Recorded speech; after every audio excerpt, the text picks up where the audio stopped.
baik. Gimana kabarnya hari ini? Alhamdulillah baik, sehat. Sebelumnya tadi sebelum berangkat ke sini menggunakan apa? Tadi saya kesini pakai ojol karena dari rumah nggak ada kendaraan, dipakai semua. Apakah untuk perjalanan ke sini tadi ada kendala? Alhamdulillah ramai lancar sih, walaupun ramai sedikit-sedikit masih bisa jalan, jadi nggak terlalu nunggu lama banget di jalannya. Alhamdulillah ya. Sebelumnya Kak sudah makan siang belum? Udah, tadi di rumah masak sendiri. Alhamdulillah ya kalau sudah makan siang, supaya kita agenda hari ini berjalan dengan lancar dan pikirannya fokus kepada apa yang sedang akan kita lakukan. Oke, sebelumnya untuk berjalannya proses konseling ini lebih baik saya memanggil sebutan nama, Mbak, Kakak, atau lebih nyamannya dipanggil apa? Kalau saya lebih enak dipanggil nama aja, Nisa. Oke, Nisa. Oke, Nisa, sebelum berjalannya konseling ini, izinkan saya perkenalkan diri. Saya Latifah Fitria sebagai konselor profesional yang akan membantu Nisa untuk mengentaskan masalah apa yang sedang Nisa alamin sekarang. Sebelum itu saya izin bertanya, apakah Nisa ini sudah pernah melakukan proses konseling? Belum, Ibu, ini baru pertama kalinya saya ikut konseling seperti ini. Baru pertama kali ya. Ya. Oke, jadi di sini kita itu akan mencari jalan solusi untuk mengentaskan masalah yang sedang Mbak Nisa alamin ini. Kita akan mencari jalan keluarnya bersama-sama untuk memecahkan masalahnya. Oke, di sini izinkan saya untuk menjelaskan ada beberapa asas di konseling ini, konseling individual ini. Nah, ada 5 asas. Yang pertama itu ada asas kerahasiaan. Nah, di mana asas kerahasiaan ini saya akan menjaga seluruh data dan cerita apapun yang sudah Nisa ceritakan kepada saya, dan saya akan memegang data-data Nisa tersebut. Nah, yang kedua itu ada asas keterbukaan. Jadi di sini asas keterbukaan, Nisa bebas untuk bercerita apapun yang sedang Nisa alami, dan Nisa bebas tanpa beban untuk menceritakan semuanya. Lalu yang ketiga ada asas kesukarelaan. Nah, sebelumnya saya berterima kasih kepada Nisa karena sudah sukarela tanpa paksaan untuk datang ke sini untuk menceritakan dan untuk mencari jalan keluar untuk mengataskan masalah Nisa.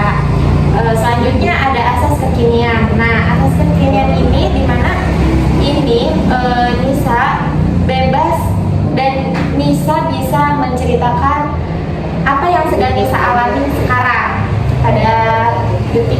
pada saat ini. Nah, lalu yang terakhir itu ada keputusan di tangan klien. Jadi di sini saya hanya bisa membantu Nisa untuk mencari jalan keluar. Selebihnya keputusan itu ada di tangan Nisa. Nisa yang memilih gimana baiknya. Oke, lanjut.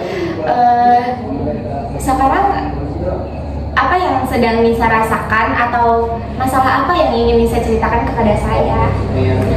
Oh iya, Ibu, di sini saya ingin menceritakan keluh kesah saya atau yang merasa ganjel dalam diri saya. Saya sudah mengalami susah untuk tidur dalam jangka waktu yang lama, mungkin 2 atau 1 bulan atau lebih, bahkan kayaknya lebih deh, Bu, lebih dari 2 bulanan. Saya tuh susah banget buat tidur. Jadi kayak saya sudah mencoba untuk sholat atau bahkan mengambil air wudhu, tapi saya sulit untuk tidur karena yang saya rasakan Karena yang saya rasakan tuh pikiran saya terlalu berisik untuk bisa dapat tenang, untuk bisa dapat feel ngantuknya gitu Bu. Itu ngeganjel banget itu. Saya tuh merasa beban pikiran, beban hati, susah banget buat saya redain. Jadi saya mikir ini gangguannya dari mana? Apa emang saya harus pakai obat tidur atau saya harus menyelesaikan masalah-masalah saya sebelum tidur? Tapi namanya masalah ya Bu ya, kan ada durasi waktunya juga, nggak harus saat itu selesai. Walaupun kita berusaha untuk menyelesaikan masalah itu secepatnya, juga pasti ada proses juga kan Bu, sedangkan kita juga punya istirahat. Jadi saya lebih mikir kalau susahnya tidur saya ini juga karena mungkin saya terlalu enak untuk main HP, jadi kayak lupa waktu gitu Bu. Karena terus-terusan megang HP juga sayanya jadi nggak tahu jam. Pas dilihat jamnya udah dini hari, mungkin jam 1, jam 2, sedangkan saya belum tidur. Saya sudah coba buat lepas dari HP, tapi memang bawaan pikiran sama hati saya nggak tenang, makanya saya kan main HP itu ya Bu ya. Jadi saya bingung banget Bu, kayak apakah saya butuh obat tidur atau saya hanya sekedar butuh ketenangan saja atau gimana Ibu? Oh, jadi kamu ini susah tidur ya? Bagaimana kejadiannya itu? Apakah kamu ngerasa kejadiannya itu terjadi apakah ketika malam saja atau memang kamu susah untuk tidur di semua waktu atau bagaimana? Oke, iya Bu, justru waktu nggak malam itu, kan malam waktu tidur tuh pasti ya itu emang waktunya tidur. Itu saya yang susah tuh di waktu malam dong Bu, tapi kayak misalkan saya aktivitas nih Bu, saya ngampus atau saya malah lagi aktivitas di luar kampus, apapun itu aktivitasnya, saya malah ngerasa ngantuk gitu Bu. Jadi apa ya, ibaratnya kayak waktunya kebalik gitu Bu, dibalik antara malam sama siang. Jadi saya ngantuknya tuh bisanya tidur pas aktivitas, jadi saya nyuri-nyuri waktu buat tidur aja Bu. Jadi pas malam mungkin saya bisa tidur 1,5 jam, tapi kan itu nggak cukup ya Bu ya. Jadi berakibat ke aktivitasnya juga menghambat gitu, jadi saya ngantuk. Tapi bagaimana kamu untuk menyikapi kejadian tersebut? Kamu gimana cara mengatasinya? Apakah kamu pernah untuk minum obat?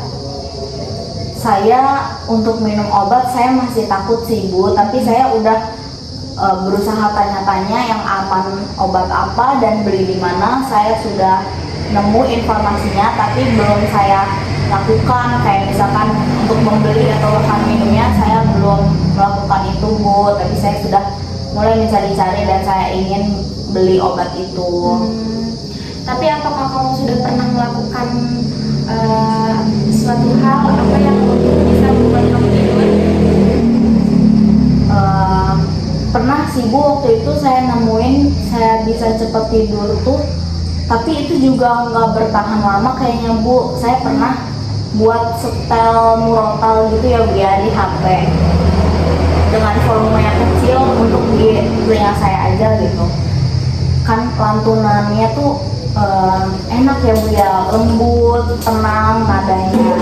Jadi pikiran saya juga ikut mereda, tenang. Dan lama-lama saya ngerasa ngantuk walaupun itu sudah tengah malam juga, tapi setidaknya itu ngebantu saya buat nambah jam tidur saya Bu. Di situ saya paginya lumayan ngerasa fresh, tapi tetap aja waktu siang lah, jam 1 siang gitu saya masih kadang ngantuk. Nah, lalu setelah kamu melakukan hal tersebut, setelah itu apa dampaknya terhadap perasaan kamu? setelah saya ngelakuin setel murotal tadi, dampaknya yang saya rasain tuh Bu, pikiran saya, terutama hati saya Bu, hati saya tuh merasa lebih tenang, aman gitu Bu, nggak yang terlalu terburu-buru memikirkan akan suatu hal. Jadi dari hati kan juga ngaruh ke pikiran ya Bu ya. Jadi saya bisa lebih berpikir positif lagi buat menyikapi hal-hal yang di luar kendala saya, setiap kegiatan saya, ataupun bahkan saat waktu insomnia saya kambuh, saya merasakan hal-hal positif saja pas dengar murotal tersebut. Sepertinya kamu ini sangat kecewa ya terhadap diri kamu sendiri karena mungkin ngerasa kamu ini susah tidur. Saya bisa merasakan kesedihan yang kamu alami. Mungkin kamu itu pengen seperti orang-orang lain yang mungkin tidurnya normal ya, yang teratur ya. Mungkin ya kamu itu butuh ketenangan, untuk ketenangan pikiran, dan mungkin juga kamu butuh refreshing ya. Mungkin kamu keadaannya tuh lagi butuh hiburan, butuh ketenangan untuk diri kamu sendiri gitu ya. Iya Bu. Sekarang coba kamu tarik nafas, lalu buang, lalu kamu rasakan kalau kamu itu bisa tenang.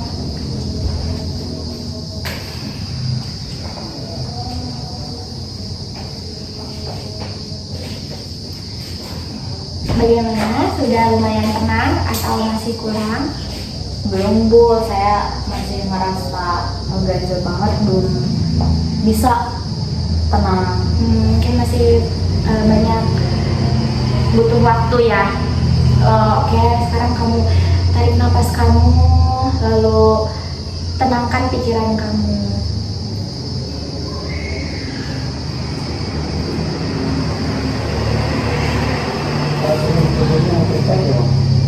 Oke, apakah sudah tenang?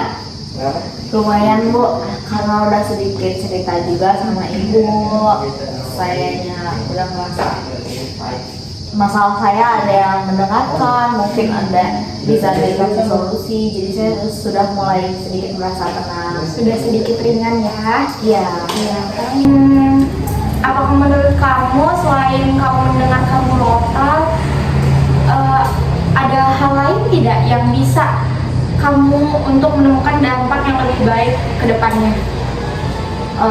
Mungkin selain murotal, saya sendiri masih bingung ya Bu ya. Tapi mungkin menurut saya harus mendengarkan sesuatu yang rileks Bu. Jadi kayak selain murotal, saya suka dengan suara air hujan yang tenang, kayak tanpa petir atau tanpa badai gitu, angin. Saya suka dengar percikan air yang tenang gitu Bu. Oke, itu suatu hal yang bagus untuk kamu coba supaya kamu bisa menemukan dampak yang lebih baik ke depannya. Jadi untuk kesimpulan dari cerita kamu tersebut, kamu itu sedang dalam fase susah untuk tidur ya. Ya. Kamu tuh mungkin kamu itu harus lebih bisa mengontrol lagi, dan kamu bisa untuk mengubah pola hidup kamu, mungkin dengan pola hidup yang lebih baik, yang teratur, supaya jam tidur kamu itu bisa berjalan dengan baik juga. Saya ingin hal ini nanti kamu lakukan dan kamu coba, lalu kamu bisa bandingkan dampaknya dengan yang sebelumnya.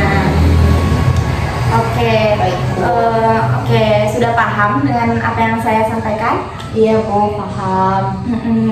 Nah, saya ingin bertanya, apa tujuan kamu untuk apa tujuan yang akan kamu capai dalam proses konseling pada saat ini? Maksud tujuan saya ikut proses konseling ini itu Bu, agar saya lebih bisa tahu cara mengendalikan perasaan emosi, atau diberi solusi untuk bagaimana sih cara menenangkan pikiran dan hati yang mudah atau yang sesuai dengan karakter saya atau dengan kemampuan saya sendiri. Terus juga biar saya juga kesini tuh Bu, tujuannya pengen loh saya ini didengar, karena saya juga kan kebetulan anak rantau yang dimana posisinya tuh saya di kos sendiri kan Bu.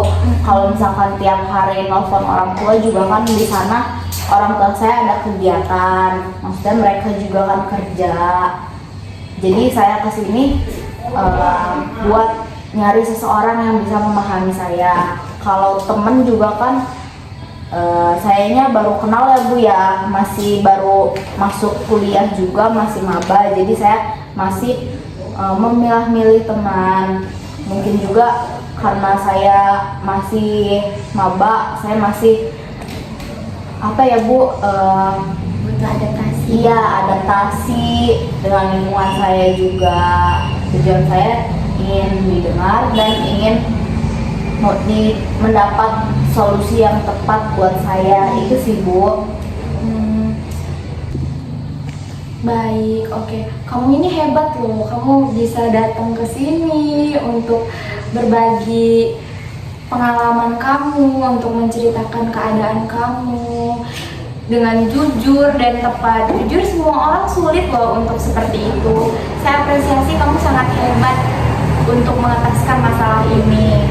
Oke, semoga nanti di kedepan hari ada jalan solusi ya untuk kamu supaya bisa jadi yang lebih baik lagi dan mungkin pola hidup kamu bisa teratur. Oke, saya sangat berterima kasih sekali sama kamu. Oke, Iya Bu, sama-sama.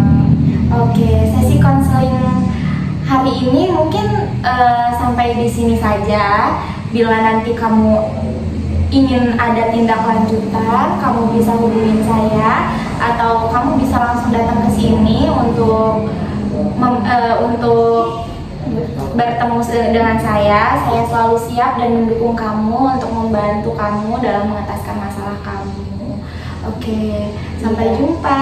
Ya, baik Ibu, makasih banyak Ibu. Sama-sama.